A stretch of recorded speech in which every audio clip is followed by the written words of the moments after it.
বন্ধুরা তোমরা কেমন আছো? নিশ্চয়ই ভীষণ ভালো আছো।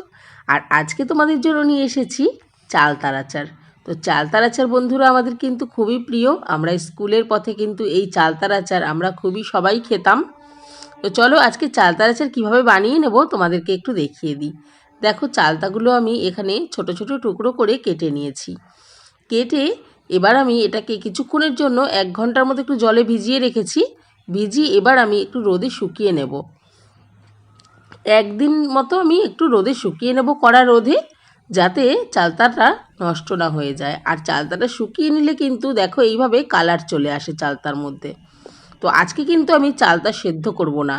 সেদ্ধ করে নিয়ে অনেকেই বানায়, তাতে কি হয় চালতার আচারটা কিন্তু বেশিক্ষণ বেশি দিন থাকে না। তো আমি চালতাটার জলটা কিন্তু শুকিয়ে নিয়েছি। এইবার আমি কড়াইতে মশলাটা করে নিই। লঙ্কাগুলো দেখো আগে থাকতে দিয়ে কড়াইয়ে এরকমভাবে কালো কালো যখন দাগ চলে আসবে তখন কিন্তু তোমরা মশলাটা দেবে। এখানে আমি ধনে, মৌরি আর জিরে দিয়ে দিয়েছি। ধনের পরিমাণটা একটু বেশি দিয়েছি, আর মৌরিটা তার থেকে একটু কম, আর জিরেটা কমই দিয়েছি। তো এইভাবে মশলাটা আমি একবারে অনেকটাই বানিয়ে রেখে দেবো, পরেও আবার অন্য আচারে লেগে যাবে। তো দেখো বন্ধুরা মশলাটা ঠিক এইভাবে ভাজা হবে, আমি নামিয়ে নেব। খুব বেশি ভাজবো না। এবার আমি কড়াইতে তেল দিয়ে দেবো। যে কোনো তেলই তোমরা ব্যবহার করতে পারো, যে তেলে তোমরা রান্না করো সেই তেলই ব্যবহার করবে। দিয়ে দুটো শুকনো লঙ্কা আর 5 ফোড়ন দিয়ে ভালো করে ভেজে নিচ্ছি, একটা সুন্দর গন্ধ বেরোবে। তারপরে আমি চালতাগুলোকে একটু থেতো করে নিয়েছি নোড়া দিয়ে, মানে শুকনো চালতাগুলোকেই আমি থেতো করে নিয়েছি। এখানে আমি চালতা কিন্তু সেদ্ধ করিনি। তোমরা বন্ধুরা এইভাবে যদি আচারটা করো, আচারটা কিন্তু 1 বছরেরও বেশি ঘরে রেখে খেতে পারবে, একদমই নষ্ট হবে না। মাঝে মাঝে একটু রোদে দিলেই হবে। দেখো চালতাটা এখানে আমি থেতো করে নিয়ে আমি তেলের মধ্যে কিছুক্ষণের জন্য চালতাটাকে ভেজে নেব। বন্ধুরা আমার চ্যানেলে রেসিপির ভিডিও যারা দেখো এবং যারা নতুন দেখছো তারা কিন্তু চ্যানেলটিকে অবশ্যই সাবস্ক্রাইব করবে, আর যারা সাবস্ক্রাইব করেছো তাদের অসংখ্য ধন্যবাদ। এখানে আমি দিয়ে দিচ্ছি নুন আর হলুদ, দিয়ে আমি আবারও কিছুক্ষণ নাড়াচাড়া করে ভালো করে ভেজে নেব। বন্ধুরা যারা এখনও সাবস্ক্রাইব করনি আমার এই রেসিপির চ্যানেলটাকে, তারা কিন্তু অবশ্যই কিন্তু সাবস্ক্রাইব করে রাখো এরকম বিভিন্ন ধরনের নিত্য নতুন রেসিপি পেতে। আর যারা সাবস্ক্রাইব করেছো তাদের আমার তরফ থেকে অসংখ্য ধন্যবাদ।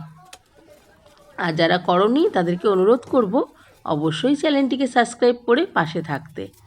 তো বন্ধুরা ভেজে নিয়ে দিলাম এবার চালতাটাকে এবার আমি এখানে আখের গুড় দিয়ে দেবো। আমি এখানে 500 গ্রাম মতো আখের গুড় দিয়ে দেবো। তোমরা এখানে চাইলে ভেলি গুঁড়ো দিতে পারো। আমি এখানে আখের গুড়টাই ব্যবহার করব আজকে এই চালতার আচারে। ভালো করে একটু ভেজে নিতে হবে এই চালতার আচার, কারণ এই চালতার আচার কিন্তু বন্ধুরা আমাদের খেতে সবারই খুব পছন্দ। আর আচার মানেই আমাদের বিশেষ করে মেয়েদের কাছে তো খুবই একটা প্রিয় খাবার। দিয়ে দিলাম গুড়। এবার গুড় দিয়ে গুড়টাকে গলিয়ে নেব। আর বন্ধুরা যারা তোমার ছোটোবেলার বন্ধু আছে, যারা তোমার খুব প্রিয় বান্ধবী বন্ধু আছে, তাদেরকে অবশ্যই কিন্তু এই আচারের রেসিপিটা একটু শেয়ার করে দিও। তাদেরও দেখে সেই ছোটোবেলার ছেলেবেলার কথা মনে পড়বে, স্কুলের কথা মনে পড়বে। আর ভালো লাগলে অবশ্যই লাইক কমেন্ট করো। গুড়টা গলুক, তারপরে আমি এখানে দিয়ে দেবো 1 বাটি মতো জল,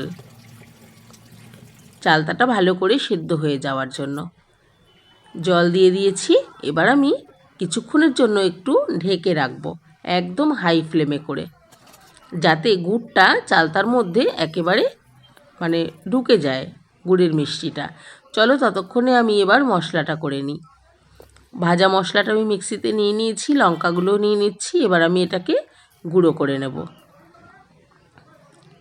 গুঁড়োটা কিন্তু বন্ধুরা একেবারে মিহি গুঁড়ো করবে না, ঠিক দেখো এই রকম একটা টেক্সচার তৈরি হবে মশলার, একটু গোটা গোটা আবার ভাঙা ভাঙা গুঁড়ো, ঠিক আছে? এরকমভাবে করবে, ঠিক যাতে আচারটা যখন খাবে, যখন মশলাটা তোমার মুখে পড়বে খুব ভালো লাগবে তখন।